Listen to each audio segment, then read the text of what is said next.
அகிலமெங்கும் உள்ள தமிழ் நேயர்கள் அனைவருக்கும் பரம்பரை ஜோதிடர் உங்கள் மனோ பாலாஜியின் அன்பான வணக்கம். தனுசு ராசி அன்பர்களுக்கு செவ்வாய் பகவானின் பெயர்ச்சி இது 2026 ஜனவரி மாதம் 16ஆம் தேதி உங்களுடைய ராசிக்கு 5ஆம் அதிபதினு சொல்லக்கூடிய பூர்வ புண்ணியஸ்தானம் புத்திரஸ்தானாதிபதி செவ்வாய் பகவான். அது மட்டும் இல்லாமல் 12ஆம் அதிபதியும் இந்த செவ்வாய் பகவான். இந்த செவ்வாய் பகவான் உங்களுடைய ராசிக்கு 2ஆம் இடம்னு சொல்லக்கூடிய தனஸ்தானம், தனம், வாக்கு, அதே மாதிரி குடும்பஸ்தானத்தில் உச்ச பலம் பெற போகிறாருங்க. இந்த உச்சம் பெற்ற செவ்வாய் உங்களுடைய ராசிக்கு எப்பேற்பட்ட ஒரு சக்ஸஸ்ஃபுல், ஒரு மேன்மை, ஒரு முன்னேற்றம், சில பிரச்சனைகளுக்கு எப்பேற்பட்ட தீர்வுகள் ஏற்படுத்தி நமக்கு கொடுக்க போகிறார் அப்படிங்கிறத பற்றி தாங்க இந்த பதிவில் இப்போ நம்ம பார்க்க போகிறோமுங்க. ஃபஸ்ட் டைம் பார்க்குறவங்களா இருந்தீங்கன்னா சப்ஸ்கிரைப் பண்ணி பெல் பட்டன் அழுத்தி ஆல் ஆப்ஷன் கொடுங்க. தனுசு மண்டலம் அப்படின்னா பாக்கியஸ்தான ராசி. இந்த 12 ராசியிலேயே தனுசுங்கிறது ரொம்ப ரொம்ப சிறப்பான ராசி. ஆனால் உங்களுடைய ராசி எப்படி இருக்கும்னா, இந்த ராசியில் பிறந்தவங்க அடுத்தவங்களுக்கு நிழல் கொடுக்கக்கூடிய ஒரு ஆலமரம், ஒரு அற்புதத்தை கொடுக்கக்கூடியவங்க. பாசக்கார அன்பர்கள் யாருன்னு கேட்டோம்னா இந்த தனுசு ராசியில் பிறந்தவங்க. எல்லா விஷயங்களையும் தெரிஞ்சு வச்சுருப்பீங்க, ஆனால் வெளியில் தெரிஞ்ச மாதிரி காட்டிக்க மாட்டீங்க. அடுத்தவங்களுடைய வாழ்க்கைக்கு நீங்கள் ஒரு அஸ்திவாரமாக இருந்து அவங்கள முன்னேற்றத்துக்கு ஒரு காரணமாக இருப்பீங்க. கண்டிப்பாக யோசிச்சு பாருங்கள். ஒவ்வொருத்தரும் தனுசு ராசிக்காரர் ஒவ்வொரு அனுபவத்தை சொல்லுவாங்க. கூட பிறந்தவங்களை நான் கரை சேர்த்தி விட்டேன், சொந்த பந்தத்தில் இத்தனை பேருக்கு நல்லது செஞ்சுருக்கிறேன், சம்மந்தமில்லாத ஒரு அன்பர் கஷ்டப்பட்டாங்க, அவங்களுக்கு நான் உதவி செஞ்சேன், கடவுள் புண்ணியத்தில் இப்போ நல்லா இருக்கிறாங்க. இன்னொன்று உங்களை பற்றின பெருமையாக சொல்லணும்னா, அதாவது சமூகத்துக்கு மேலே சமூகம், அதாவது ஒரு நல்ல ஒழுக்கம், எல்லாருமே நல்லபடியாக இருக்கணும்னு நினைக்கக்கூடிய ஒரு நல்ல உள்ளம் கொண்ட ராசி இந்த தனுசு ராசி. ஆனால் ரொம்ப கஷ்டப்படுறது யாருன்னு கேட்டோம்னா தனுசு ராசிக்காரர் தான்.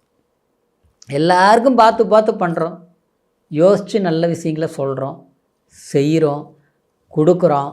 ஆனால் நம்ம கஷ்டம் தீர மாட்டேங்குது. ஆனாலும் கடவுள் நம்பிக்கை கைவிடல. ஊரில் பார்த்திங்கன்னா உங்கள் முன்னோர்கள் நல்லா கணக்கு போட்டு பாருங்கள், உங்கள் தாத்தா பாட்டி இல்லை அப்பா வாழ்ந்தவங்களாக தான் இருப்பாங்க, எல்லாருக்கும் தானம் கொடுத்தவங்களாக தான் இருப்பாங்க, கோயில் கும்பாபிஷேகம் பண்ணியிருப்பாங்க, ஊர் பஞ்சாயத்து சொல்லியிருப்பாங்க. இன்றைக்கி வேணால் நீங்கள் வேறு இடத்துல இருக்கலாம், வெளிநாட்டில் இருக்கலாம், எங்கே வேணாலும் இருக்கலாம். ஆனால் ராஜ குடும்பம்னு சொல்கிற மாதிரி, ஒரு நாட்டாம குடும்பம்னு சொல்கிற மாதிரி ஒரு பொசிஷனில் தான் இருந்திருப்பாங்க. ஆனால் இன்றைக்கி அந்த எண்ணத்தில் தான் நீங்கள் இப்படிலாம் இருக்கிறீங்க. இது உண்மைங்க. ஏன்னா அக்னி தத்துவம் தனுசு ராசி.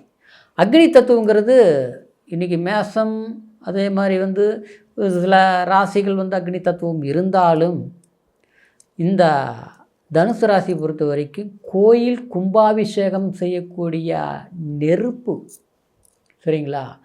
அதாவது யாகம் நடத்துகிறோம் இல்லைங்களா? யாகம்னா என்ன? அது அந்த யாகம் நடத்தும்போது அந்த இடம் புனிதமாயிரும். அது கோயிலாக இருந்தாலும் சரி, புதிய வீடாக இருந்தாலும் சரி, அந்த அக்னி அப்போ எவ்வளோ சுபத்துவம், தெய்வாம்சம் பொருந்திய ராசி. இந்த ராசியில் இருக்கக்கூடியவங்களுக்கு சமீப காலங்களாக சில சிரமங்கள் வேணால், அர்த்தாஷ்டம சனி, குரு வக்கரம், அது இதுன்னு கொஞ்சம் சிரம காலம் வந்தது. பாக்கியஸ்தானத்தில் கேது, அந்த பாக்கியஸ்தானத்தில் கேது இருக்கிறது நம்மளை சுற்றி இருக்கிறவங்க நம்மளை கஷ்டப்படுத்திட்டாங்க, நம்மளுடைய சொத்தை அடுத்தவங்க கையில் சிக்கி இருக்குது. அது மட்டும் கிடையாது, நமக்கு வரக்கூடிய நல்ல பேர் எல்லாமே அடுத்தவங்க எடுக்கணும்னே நம்மளை திட்டம் போட்டு நம்மளுக்கு எடுத்து வச்சுட்டாங்க. அண்ணன் தம்பி அக்கா தங்கச்சி கூட இன்றைக்கி பார்த்தோம்னா நம்மளை எதிரியாக நினைக்கிறாங்க. ஆமாங்க, இதெல்லாம் அனுபவிச்சுட்டு இருக்கிறீங்க. கட்டினவங்களே இன்றைக்கி நம்மளை மதிக்காத அளவுக்கு போகிற அளவுக்குலாம் சில இடைஞ்சல்கள் மற்றவங்களால் உருவாகிருக்கு. சிலருக்கெல்லாம் கல்யாணம் விஷயத்துலையே தடை தாமதம், கல்யாணம் ஆகி ஏன் ஆச்சுங்கிற வேதனை. நான் கண்டிப்பாக இந்த மாதிரி சில சிரமங்கள் அனுபவித்த உங்களுக்கு இந்த 2026 ஆரம்பமே அமோகமான பெயர்ச்சி 16ஆம் தேதி 2ஆம் ஸ்தானத்தில் செவ்வாய் உச்சமடையும் போது உங்களுடைய பேச்சுக்கு கணீர்னு ஒரு வலிமை உண்டு. ஏன்னா சமீப காலமாக குறுகிட்டீங்க.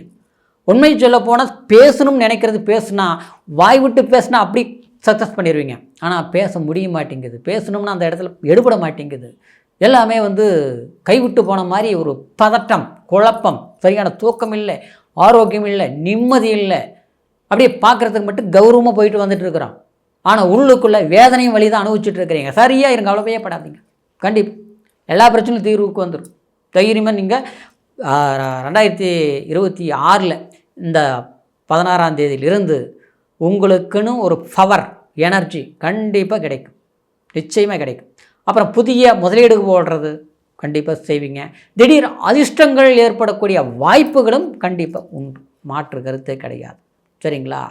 எல்லாமே சம்பாரிச்சும் சக்ஸஸ் பண்ணணும். ஆனால் நமக்கு இன்றைக்கி எதுவும் ஓட்டில் அப்படி வாழ வேண்டிய வாழ்க்கை வேறு, இன்றைக்கி வாழ்ந்துட்டுருக்கிற வாழ்க்கை வேறு அப்படிங்கிறதெல்லாம் இழப்புகளை சந்தித்து கஷ்டங்களை நோக்கி பயணிச்சுருக்கு. இன்னும் சிலருக்கு பார்த்தோம்னா வாழ்க்கையிலேயே போராட்டம், எதிரிக்கு கூட இந்த நிலைமை வரக்கூடாதுன்னு நினச்சிருப்பீங்க. சரிங்களா? ஆனால் நமக்கு என்னென்னா எல்லோரும் பார்த்து பண்ணுறோம், எல்லாம் பண்ணி நமக்கு என்ன மிச்சமாச்சு, எவ்வளோ பெரிய கஷ்டங்கள் அனுபவிச்சுட்ருக்கிறோம். எங்கே யாருக்கிட்ட சொல்கிறது, எந்த கடவுளை கும்பிட்றது, எந்த சாமியை கும்பிட்றது அப்படிங்கிற அளவு வெறுப்பில் போயிட்டுருக்கிறீங்க. ஆச்சுங்களா? தனக்கு மட்டும் பிரச்சனை வந்தப்போ அந்த குடும்பத்தில் இருக்க ஒருத்தருக்கு பிரச்சனை இன்னொருத்தருக்கு அதை சரி பண்ண இன்னொருத்தருக்கு ஒரு பிரச்சனை, அந்த பிரச்சனை இந்த பிரச்சனை, கொடுக்கல் வாங்கல், எதிரில் நின்று பேச முடியாதவங்களே இன்றைக்கி கேள்வி கேட்குற அளவுக்கு சூழ்நிலைகள் தள்ளப்பட்டாச்சு. சரியாயிரும், தைரியம் பாருங்க. சரிங்களா? இது 2026 பிப்ரவரி மாதம் 23ஆம் தேதி வரைக்குமே அந்த ஒரு யோகங்கிற ஸ்தான பலத்தோட உங்களுடைய செல்வாக்கு, சொல்வாக்கு, குடும்பஸ்தானம் சிறப்பாக இருக்கும். திருமணமாகாமல் இருக்கக்கூடியவங்களுக்கு கண்டிப்பாக திருமணமாகும், தடையில்லை. மறுமண வாழ்க்கை கைகூடி வரும். இந்த நேரத்தில் என்ன செய்யணும்? கண்டிப்பாக திருவண்ணாமலை போயிட்டு வர்றது அல்லது முருகர் கோயிலுக்கு போயிட்டு வர்றது செவ்வாய்க்கிழமை நாளில் பண்ணுங்க. சரிங்களா? செவ்வாய்க்கிழமை நாளில் முருகர் கோயிலுக்கு போய் கண்டிப்பாக மனசார வணங்கி ஒரு கற்பூரத்தை ஏற்றி ஒரு அர்ச்சனையை கூட பண்ணலாம், தப்பே கிடையாது. தைரியமாக மனசார துணிவாக நினச்சி எல்லாம் சக்ஸஸ்ன்னு நினச்சி கும்பிட்டு வாங்க, வெற்றி அடைவீங்க. திருமண தடையா சக்ஸஸ் ஆகும், ஆரோக்கிய பாதிப்பாக சக்ஸஸ் ஆகிரும். ஒரு எதிர்பார்த்துட்டு இருக்கிறோமே ஒன்று கூட வேண்டிய ஒரு அமோகமான ஒரு அன்பு, பாசம், பற்றுதல், நேசிக்கக்கூடியவங்க உங்களை உணர்வாங்க, மதிப்பாங்க. பிரிஞ்சிருக்கக்கூடியவங்க ஒன்று சேருவாங்க, சந்தோஷமான வாழ்க்கை வாழ முடியும், நிம்மதி கிடைக்கும். குடும்பத்தில் இருந்த சலிப்பு சங்கடங்கள் கண்டிப்பாக நீங்கும். வேலை வாய்ப்புகளால் அமோகமான ஒரு சந்தர்ப்பம் கூடி வரும். பணம் கட்டி வேலை வாங்க முடியல, இருந்த வேலை போயிருச்சு, புதிய வேலை தேடுறேன், இதெல்லாமே நீங்கள் சக்ஸஸ் பண்ணிக்குவீங்க. இந்த தை பிறந்தால் வழி பிறக்கும் என்பது போல் கண்டிப்பாக இந்த தை மாதம் ஆரம்பமே செவ்வாய் பயிற்சி, அற்புதமான வளர்ச்சி. அது மட்டும் இல்லாமல் சூரியனும் அந்த செவ்வாயோட இணைய போகிறாரு. உங்களுக்கு பாக்கியஸ்தானாதிபதி ஒன்று சேர்ந்து அமோகமான சக்ஸஸ்ஃபுல் காட்டப்போகுதுங்க. குருவும் ஏற்கனவே உங்களுடைய ராசி பார்த்துட்ருக்கிறாரு. தைரியமாக முயற்சி எடுங்க, வளர்ச்சி நிச்சயம். ஆனால் இப்போ சொன்னது கோச்சார பலன் அப்படிங்கிறதுனால பிறப்பு ஜனன ஜாதகத்தையும் ஒரு முறை பார்த்துக்குங்க. லக்னம் என்ன தசாபுத்தி நடக்குது, செவ்வாய் உங்களுடைய ஜாதகத்தில் எவ்வளோ பெரிய ஒரு பலம் பெற்று இருக்குது, அது யோகமாக தோஷமாங்கிறது எல்லாமே உங்களுடைய பிறப்பு ஜனன ஜாதகத்தில் பார்க்க முடியுங்க. சரிங்களா? ஒரு முறை உங்களுடைய ஜாதகத்தை பார்த்து முடிவெடுங்க. சிறந்த ஒரு முறைகளை நீங்கள் தேர்வு செய்து எதிர்பார்த்த காரியங்கள் சக்ஸஸ் பண்ணுவீங்க. உங்களுடைய ஜாதகத்தை நம்மக்கிட்ட பார்க்கணும்னு நீங்கள் விரும்புனீங்கன்னா கீழே இருக்கிற நம்பருக்கு ஃபோன் பண்ணி உங்களுடைய date of birth, time, place மூணையும் தெரியப்படுத்தி புதிய ஒரு அருமையான நேரத்தில் உங்களுடைய ஜாதக பலன்களை கேட்டு தெரிஞ்சுக்கிட்டு புதிய முயற்சிகள் எடுங்க. வளமான அற்புதமான வளர்ச்சி செவ்வாய் பகவான் உங்களுக்கு ஏற்படுத்தி கொடுப்பார் அப்படிங்கிற ஒரு வாழ்த்துக்களோட அடுத்த பதிவில் சந்திக்கும் வரைக்கும் நன்றி, வணக்கம்.